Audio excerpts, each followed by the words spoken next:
Hi guys, nandito ako ngayon sa likod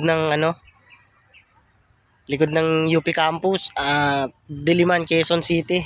Ito yung mga palayan pala dito guys. Medyo malawak din konti. Tas may mga palayan na rin, tas may mga halamang gamot din dito.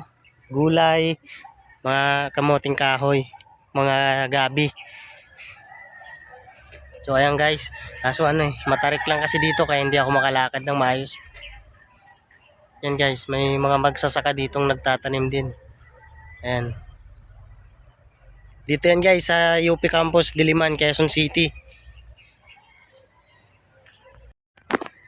Hi guys, nandito ako ngayon sa likod